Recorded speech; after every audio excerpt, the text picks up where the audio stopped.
안녕하세요. 안녕하세요. 안녕하세요. 오늘 진행을 맡은 이세아입니다. 오늘 두 원장님 모시고 7월 편입학에 대한 이야기 나눠보려고 하는데요. 네, 원장님들 소개 한 번씩 부탁드립니다. 네, 안녕하세요. 네, 노원 김영호 편입학원 원장 박종상입니다. 안녕하세요. 노량진 캠퍼스 원장 김치영입니다. 근데 오늘 주제가 이제 7월이 다가오잖아요. 네. 더운 날씨인데 지금 시작해도 되는지 네. 이걸 굉장히 많이 물어보고 그래서 궁금한 점이 많을 거예요. 지금 7월부터 해도 되는지 그렇죠. 안 되는지. 네. 그래서 뭐 저희가 좀 한번 학생들이 많이 궁금해하는 거 좀 추려봤거든요. 네. 네, 그래서 한번 질문을 한번 주시면 저희가 답변하는 식으로 그렇게 한번 해보도록 하겠습니다. 네, 그럼 시작해 보도록 하겠습니다. 네. 네. 첫 번째 질문입니다. 편입 시험은 한 과목 또는 두 과목을 보게 되는데요. 과연 7월부터 준비해서 합격 가능성이 있을까요? 원장님께서 한번 말씀해 주시죠. 왜 됐는지. 근데 지금 보면 이제 우리가 수능 같은 경우는 6과목을 봐야 되거든요. 네. 근데 다 잘 봐야 돼요. 좀 좋은 대학 가려면. 그렇죠. 근데 편입은 인문계는 영어 한 과목, 자연계는 영어, 수학 두 과목이거든요. 네. 근데 우리가 지금 됐는지 안 되는지 이렇게 많이 물어보는데 편입은 우리가 수능으로 치면 1, 2등급 학생들이 거의 없거든요. 그렇죠. 네, 그래서 이게 가장 틀린 점이고 과목이 적고 아주 잘하는 학생들이 대거 빠져있기 때문에 우리가 한 6, 7개월을 투자해서 정말 학교를 올릴 수 있는 정말 저는 유일한 방법이라고 생각하거든요. 수능보다는 훨씬 쉽다. 근데 학생들이 이제 착각하는 게 적게 뽑으니까 많이 힘들다 이렇게 생각하거든요. 근데 우리가 경쟁자가 다르기 때문에 그렇게 생각할 필요는 없거든요. 그래서 한번 지금 대학교 여름방학 할 때쯤이니까 결심을 하고 내가 한번 들어오는 것도 한번 생각해 볼 때쯤입니다. 저는 개인적으로는 뭐 혹시나 지금 영어랑 수학을 하나도 안 했던 친구가 지금 와서 갑자기 뭐다 서강대, 성균관대, 한양대 아니면 안 된다 그러면 솔직히 좀 어떻게 될지 모르겠으나 내가 공부한 만큼 내가 지금 전적대 대비해서 두세 단계 정도 위로 생각을 한다. 네. 뭐 그러면은 충분히 해볼 만한 가치가 있지 않을까 싶습니다. 그래서 뭐 서강대, 성대, 한양대만 있는 게 아니고 그렇죠. 국민세종, 숭실, 단국대도 있고 아주대, 인하대 학교는 여러 군데 있고 그 다음에 모든 학과가 다 세진 않거든요. 그렇죠. 또 낮은 학과도 있기 때문에 충분히 우리가 그걸 노려볼 수 있습니다. 네. 두 번째 질문입니다. 수학에 기초가 없다는 전제하에 7월부터 준비해도 자연계 합격이 가능할까요? 아, 요것도 칼날 같은 질문이네. 그렇죠. 어렵죠. 쉽진 않죠. 어렵죠. 수학을 해야 되니까. 그렇죠. 그렇죠. 수학이 넘기 힘든 산인 거는 확실합니다. 예, 근데 우리가 자연계는 저희도 학원을 하면서 많이 겪어봤잖아요. 자연계는 점수가 많이 낮아요. 그렇죠. 네. 충분히 보상받을 수 있습니다. 그리고 또 자연계에서 비인기학과 가면 지금 이 영상을 보고 있는 여러분들이 상상할 수 없을 정도로 낮아요. 아, 그렇죠. 예. 저도 보면 정말 우리 반 학생 실제로 들어갔는데 뭐 30점 초반인데 영어 수학이 다. 근데 꽤 괜찮은 대학도 붙었거든요. 근데 물론 다 비인기학과죠. 네, 그래서 제가 배치 상담할 때 무조건 제가 다 골랐거든요. 네, 그래서 진짜 이화여대, 건국대, 숭실대, 인하대 이렇게 붙었거든요. 그래서 믿기 힘들 정도로 자연계는 비인기학과는 많이 낮아요. 아, 네, 그래서 조금 우리가 6, 7개월 수학 좀 기초 따라잡고 뭐 미분 적분하면 내가 충분히 한번 도전해 볼 수 있고 자연계는 그리고 경쟁력 점수가 많이 낮으니까 네. 문과 가는 것보다 훨씬 낫죠. 쉬운데 또 학생들이 또 꺼려하는 게 뭐냐면 가서 적응 문제. 아, 그렇죠. 네, 그걸 또 겁내하거든요. 이거를 내가 뚫으면은 한번 해볼 만하다. 네, 저는 그렇게 생각합니다.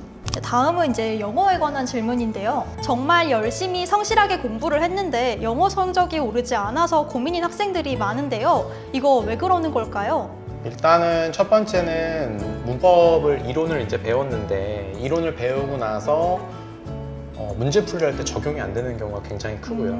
두 번째는 아직 독해 실력이 올라오지 않았기 때문에 해석이 안 되죠. 해석이 되더라도 문제는 내가 지금까지 살면서 한 번도 보지 못했던 단어들이나 아니면 내가 알고 있는 알매 정도로 풀기에는 좀 어려운 문제들이 있어서 좀 이제 지금까지 배운 걸 바탕으로 문제풀이 난이도가 조금씩 올라가거든요. 그걸 바탕으로 해서 학생들이 하나 조금씩 배워나가면 분명히 성장할 거라고 확신합니다. 그렇군요. 네. 그래서 우리가 보면 그냥 간단하고 쉽게 말해서 우리가 독해를 할 때 공부를 하고 독해를 하는데 모르는 단어가 또 계속 나오는 거죠. 그렇죠. 그러면 모든 문제의 탓을 어휘로 돌리죠. 그렇죠. 그러면 그때부터 다 중단하고 단어만 외워. 그렇죠. 단어만 외우죠. 그래도 하다가 독해를 하다 보면 구문이 안 돼요. 네. 그럼 모든 문제 탓을 또 문법을 돌리죠. 그러면 결과는 문법 어휘만 하는 거예요. 그러니까 10시간 공부하는데 문법 어휘만 하거든요. 네. 독해 논리는 안 하거든요. 왜냐하면 문법 어휘가 안 되니까. 그렇죠. 이게 악순환인 거죠. 노력은 계속 하는데 성적은 계속 3, 40점 되죠. 그러면 방법이 틀린 거죠. 그러니까 우리가 보면 글을 읽어야 독해력이 올라가거든요. 제가 뭐 우리 반 학생들 개별 상담할 때도 매번 하는 얘기인데 우리가 왜 초등학생보다 한글을 더 빨리 읽는지 많이 읽어봤기 때문이거든요. 그래서 독해도 보면 영어 독해도 계속 읽어봐야 되는데 읽질 않는 거죠. 왜냐하면 문법 어휘 때문에 안 되니까 문법 어휘만 하는 거예요. 맞아요. 그래서 글을 안 읽기 때문에 성적이 안 오르는 거죠. 네. 저는 공부 그렇게 방법이 잘못될 수도 그렇죠. 있다는 네. 거네요. 뭐 공부를 아예 안 해서 성적이 안 오르면 그건 할 말이 없잖아요. 공부를 아예 안 하니까. 또 공부를 정말 많이 하는데 안 오르는 거는 100% 방법이 잘못된 거죠. 지금이라도 바로 잡아야죠. 네. 그런 부분은. 그래서 저희가 이제 담임선생님한테 찾아가요. 상담을 통해서 다 점검을 하는 거죠. 너 이거 어떻게 공부해? 이 과목은 어떻게 해? 문제 풀고 있어? 이런 거. 네 번째 질문입니다. 편입학에는 학사 편입과 일반 편입이 있는데요. 학사 편입과 일반 편입 중에 더 유리한 전형은 무엇일까요? 학사를 할 수 있는 상황이면 학사가 유리한 건 맞아요. 그러니까 아까 우리 대기할 때 그 얘기했잖아요. 학사 많이 안 뽑는데 네. 이게 진짜 유리하냐? 네. 뭐 미리 좀 공부하고 오셨더라고요. 그래서 맞아요. 네, 그래서 저희가 이제 아까 저희가 이제 오프 더 레코드로 말씀을 드렸는데, 근데 다만 7월부터 하는 학생이 학사를 따기에 쉽지는 않을 거예요. 아, 그래서 학사를 딸 수 있는 상황이면 인원에 상관없이 커트라인이 떨어지는 건 맞으니까, 물론 서성은 밑으로 학교에는 떨어지는 건 맞으니까 학사가 유리한데 무리하게 학사를 하다가는 힘들 수 있습니다. 아 그렇군요. 근데 우리가 막 상식적으로 봤을 때 그냥 학사 편입은 누가 하냐면 일단은 처음부터 그냥 들어가는 사람이 있어요. 그게 절반이거든요. 보면 아예 대학을 안 들어가고 바로 학점을 들어가는 사람. 그렇죠. 그게 한 50%고 나머지 절반은 전문대 졸업하고 또 추가적으로 해서 학사학위 받으려는 사람이거든요. 요거 다 통틀어 봤을 때 처음부터 잘하는 학생 비율이 일반 편입보다 학사 편입이 훨씬 떨어지거든요. 그래서 학사 편입이 훨씬 유리한 건 사실이에요. 네. 근데 일반 편입은 많이 뽑을 수도 있고 적게 뽑을 수도 있고 많이 뽑는 데는 유혹이 크잖아요. 그렇죠. 그럼 훨씬 유리한 것처럼 보이는 거죠. 근데 점수나 추가 합격 점수 다 보면 학사 편입이 유리합니다. 네. 네, 지금 성균관대학교와 서울과기대만 면접 전형이 있는데요. 올해 면접 전형으로 바뀌는 학교들이 있을까요? 그 고려대학교가 면접 본다고 발표를 했어요. 고려대가 발표를 했나요? 저도 모르고 있었네요. 그래서 고려대학교가 바뀐 게 우리가 좀 긴장을 해야 되거든요. 이제 이게 고려대학교는 어쨌든 상징성이 있는 학교잖아요. 네. 네. 그래서 좀 따라하려는 학교가 있지 않을까. 없을 수도 있고. 네. 네. 근데 저희는 좀 긴장을 하고 있습니다. 네. 그럼 발표들은 언제쯤 나올까요? 뭐 한 지금 이제 한 달 뒤 한달 정도에 뭐 뒤. 바뀌는 전형이 있다면 한 달 뒤부터는 이제 나오겠죠. 수시로 나오는데 제일 많이 나올 때 9월이에요. 9월이요? 그리고 정말 좀 좋은 학교는 진짜 12월 초에 나올 수 있어요. 성균관대학교가 항상 편입을 신경 안 쓰죠. 네.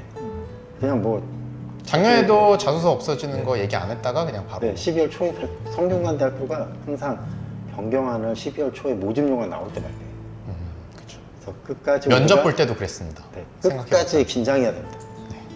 다음 질문입니다. 학업 계획서는 언제부터 준비하는 게 좋을까요? 학업 계획서는 제가 이건 미리 말할게요. 네. 7월, 8월에 해놔야 마음이 편해요. 아, 네, 그 다음부터는 9월부터는 이거를 생각할 시간이 없어요. 그러다 보니까 근데 이제 이 얘기를 하면 학생들이 역으로 물어봅니다.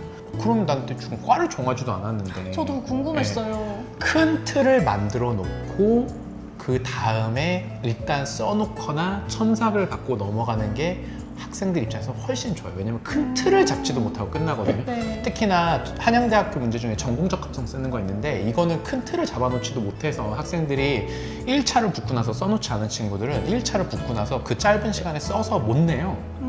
그래서 방학 때 생각을 해놓고 좀 써놓은 친구랑 아닌 친구랑은 차이가 좀 크기 때문에 미리 좀 써놓는 걸 추천합니다. 아, 그럼 미리 써놓는 게 훨씬 마음이 그렇죠. 편하고 준비하기도 편하겠네요. 그리고 학업 계획서 좀 추가적으로 얘기하면 학업 계획서는 어떻게 평가하냐면 전공 그 전문성이 들어가야 돼요. 네. 그래서 전공 공부를 저는 학생들한테 그러거든요. 학업 계획서 전공 공부는 책을 볼 필요 없다. 유튜브 봐도 된다. 네. 그래서 유튜브 보면서 틈틈이 공부해야 되고, 저는 과 선정하는 거는 저는 7월부터 하거든요. 그래서 내가 가고 싶은 학과 하나 선정하라 그러고요. 그리고 제가 하나 골라줍니다. 그러니까 비인기 학과, 내가 가고 싶은 학과 2개 작성하라 그러거든요. 네. 그렇게 어. 네, 저는 진행합니다. 네, 7번째 질문입니다. 기출 문제는 얼마나 풀어야 할까요? 뭐 저는 그냥 뭐 우리는 목표가 한 5개년이거든요. 근데 평균적으로 학생들이 좀 공부 좀 잘한다는 학생들은 3개년 풀고 갑니다. 근데- 그래도 충분할까요? 저는 3개년을 추천합니다. 왜냐하면 이것도 5개년 괜히 또 학생들이 막 뭐 프린트해서 가지고 있다가 2년치는 버리고 갑니다. 그죠? 근데 이게 보면 기출 문제가 보기만 하면 안 되고요.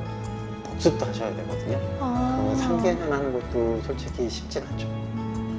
정말 많이 하는 거죠. 그 다음에 기출문제가 또 왜 중요하냐면, 솔직히 이게 출제하신 분이 기출문제 참고를 많이 하십니다. 3년 주기설이라고 있어요, 편입에는. 3년 주기설이요? 네, 출제위원이 3년에 한 번씩 바뀐다. 그러니까 뭐 2년에 한 번 바뀔 수도 있고. 그러니까 정년도 걸 풀어서 나쁠 게 없죠. 그렇죠. 오, 그게 이제 그러네요. 보면은 그 여러 가지 있는데, 여기서 막 방송이니까 다 말하기는 그런데 좀 그래도 알려주세요. 많이 모방을 하죠. 네. 기출문제를. 그래서 기출문제는 많이 보셔야 돼요. 난이도는 거의 전년도를 따라간다고 보면 됩니다. 난이도는. 네. 근데 지금 난이도가 상위권 대학은 계속 점점 어려워져요. 네, 중앙대학교가 올린 불시가 네. 서성한 중경예시를 다 강타하고 있다. 솔직히 건국대 빼고는 다 어렵게 나오고 있다라고 생각하시면 됩니다. 네. 난이도가 많이 올라갔고. 네, 점점 더. 경희대도 원래 옛날에는 굉장히 쉽게 냈는데 홍익대도 둘 다 어렵게 냈거든요. 네, 만만치 않죠. 네. 네, 지금 이제 곧 7월인데 편입을 시작하려고 생각하는 학생들이 많은 것 같아요. 네. 혹시 7월 달부터 시작해서 편입 합격한 사례가 있을까요? 뭐 이거는 굉장히 많기 때문에 뭐 진짜 어떻게 뭐 말하기에는 좀 그런데, 근데 이거는 저는 그렇다고 봅니다. 개개인의 차이가 워낙 크고, 네. 그 다음에 공부하는 것도 다 차이가 있을 거 아니에요, 그죠? 그렇죠. 그러니까 학생들이 어떻게 공부를 하느냐, 그러니까 합격률이 중요한 게 아니라 학생이 와서 어떻게 공부하느냐, 어떻게 앞으로 끌고 나가느냐가 좀 많이 좀 다르지 않을까? 네. 음. 저는 1월부터 준비한 학생도 다 붙는 것도 아니고 2년을 준비한 학생도 다 붙는 게 아니다. 6개월을 준비한 학생도 붙을 수 있다. 그렇죠. 그리고 저는 학생들이 이걸 물어봤을 때 제가 기억나는 학생이, 그 학생도 7월에 왔고 자연계 준비하는 학생이에요. 그래서 2과목 해야 되거든요. 네. 근데 서성한 중 다 붙었어요. 근데 이런 말 하면 학생들이 원래 잘하지 않았냐, 출신 학교가 엄청 좋지 않았냐 뭐 이러는데, 그 학생이 전문대졸이거든요. 그 다음에 7월에 영수 넷째 주 전국 모의고사가 다 30점대예요. 잘했던 사람도 아니고 출신 학교가 좋은 것도 아니잖아요. 네. 근데 그 학생은 새벽에 나와서 학원문 10대 나와서 학원문 닫을 때 갔어요. 근데 그게 월화수목금토일 하루도 안 빠지고 했어요.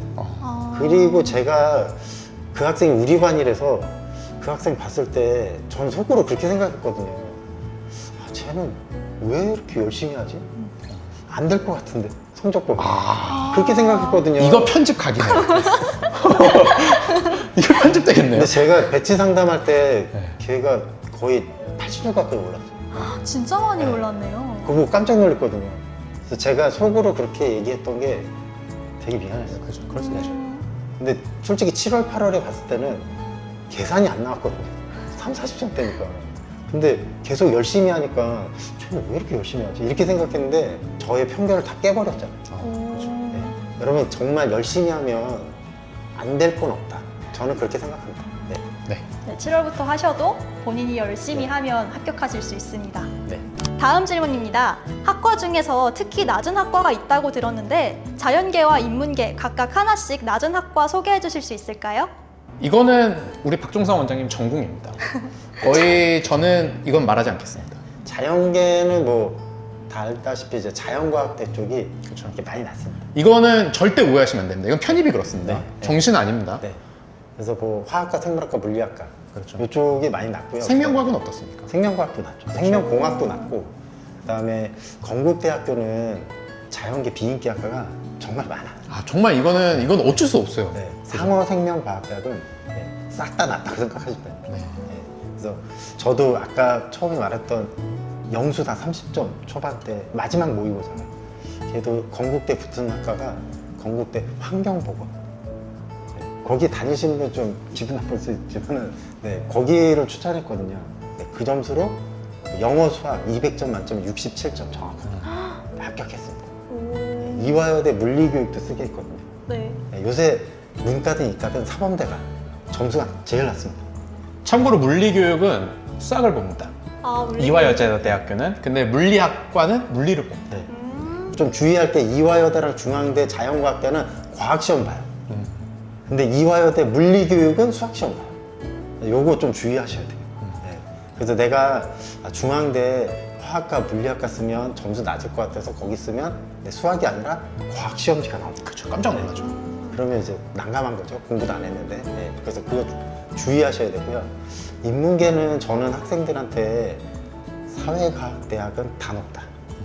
그냥 골고루 다 높다. 이렇게 보고 낮은 학과 쓰려 그러면 인문대로 골라야 돼요. 쉽게 말해서 국문사학 철학.